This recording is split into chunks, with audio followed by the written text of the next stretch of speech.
Jo, i dag skal vi lave noget ris med kylling. Jeg har snydt lidt og forberedt i starten, men jeg har skåret en hel masse grøntsager. Du kan se her om den her. Her har vi grøntsagerne. Der er noget løg, hvidløg, forårsløg og porre. Så er der nogle æg, jeg har lige stegt her. Det er sådan til ris, til fried rice også. Jamen, det er meget dejligt. Og så lægger vi lige her ned i her. Og nu har jeg det ene her.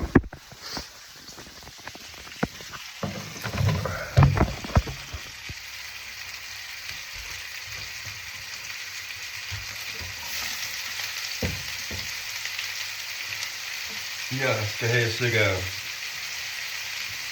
2 minutter i panden, bare lige så de bliver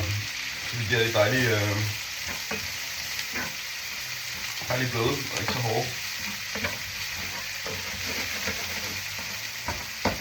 Jeg har lavet en dobbelt stor portion i dag, fordi jeg laver 2 dage i dag, så det er også derfor, jeg laver 2 kyllinger. Ja, jeg har krydret dem med de her herovre, det siger jeg ikke, noget krølle på. Jeg har noget grøn thai-kylling. Grøn thai-kaj. Så har jeg min salt. Og så har jeg min soja herovre. Og det vel. Så skal vi stege det her lidt. Og som det her bliver stegt, så har jeg min hemmelige ingrediens herinde i køleskabet, som jeg også har kogt på forhånd med min riskoger. Nemlig en hel balje med ris. Wow. Som jeg godt kan tage af. Jeg har lige lavet en i går. Så nu har jeg til resten af dagen og til weekenden, og måske til... Jeg plejer måske gennem det 3-4 dage, før det her bare sådan en kvart om dagen. Men så har jeg lavet en 2 dage, så laver jeg jeg tager det halvdelen af det her og smider det i.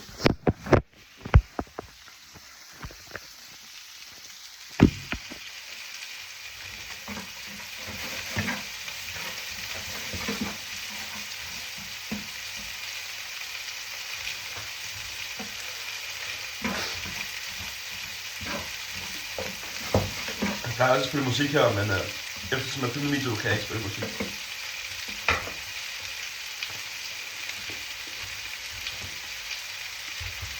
Så skal jeg bare olie den her basse.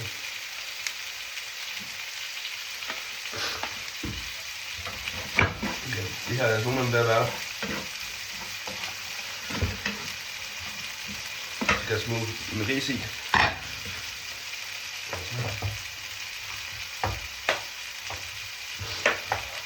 God klap. Bum. I køleskabet. Så har vi det her mit risprojekt. Kan man lige skære den her op i alle stykker. Så den bliver sådan kan blive fedt.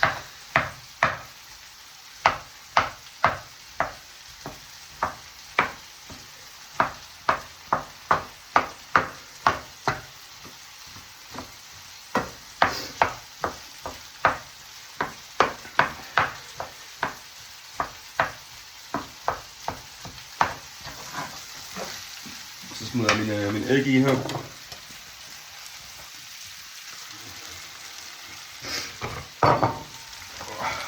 Så skal jeg lige logge ind her.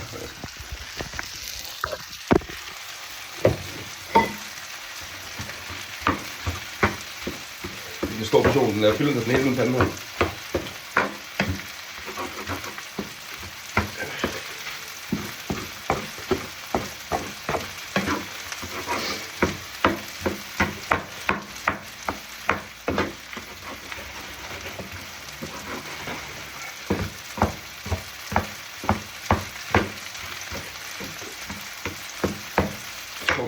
Ingredienser of choice. Det var ligesom basse i. Det er en god så er det ikke her. Det er næsten det sidste jeg har.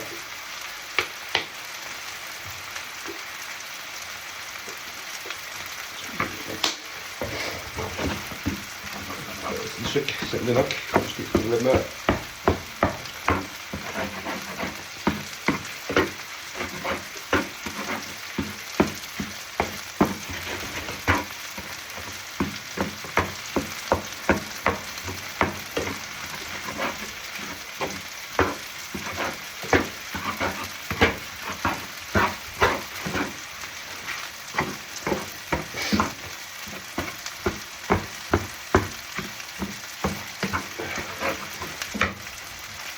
Prøv lige at lade kyllingen hurtigt. Jeg vil blive sprød.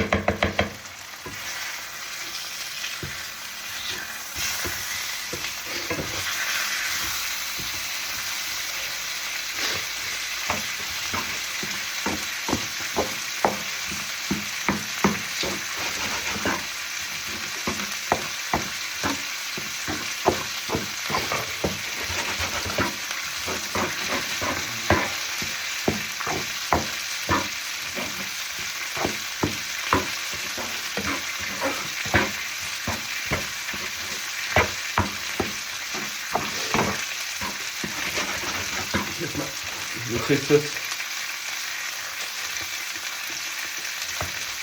Kom.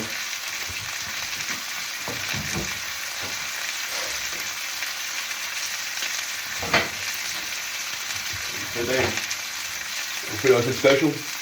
Vi har nogle ekstra krydderier, og vi har fish sauce.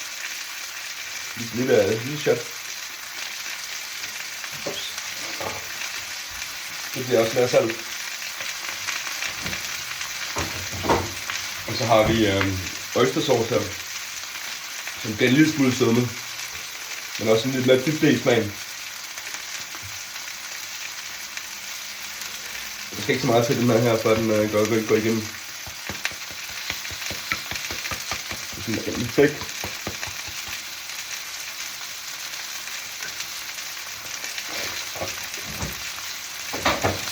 Så tror jeg egentlig, vi er næsten kogt. Vi er done. Æg, ris, porre, hvidløg, løg, forårsløg og ris. Så en masse soja. Så har man nok mad.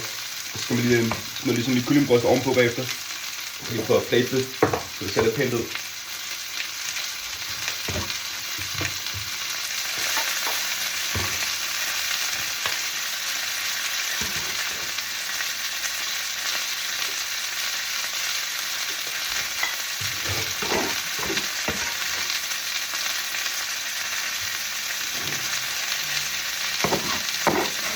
Jeg prøver at sætte halvdelen her. Det er halvdelen til i morgen. Bare kan varme det i mikroen.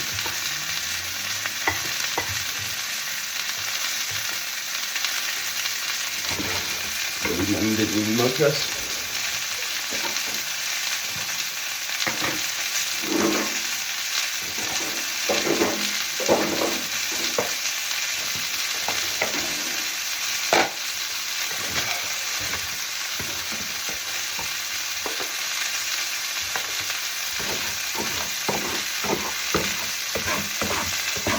Jeg skal spørge mig, hvorfor jeg filmer det her klokken 15.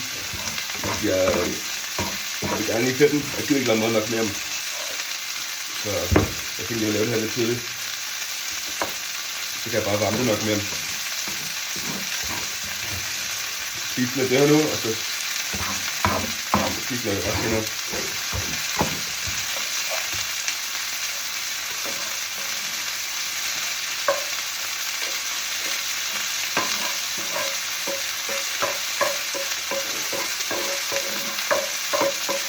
Opvasken, det tager min hemmelige ven fra den. Jeg kan bare lade den ligge derovre i vasken. Da jeg forsøger at prøve på et tidspunkt, så er den god igen. Så er det kylling. Ja, det er god.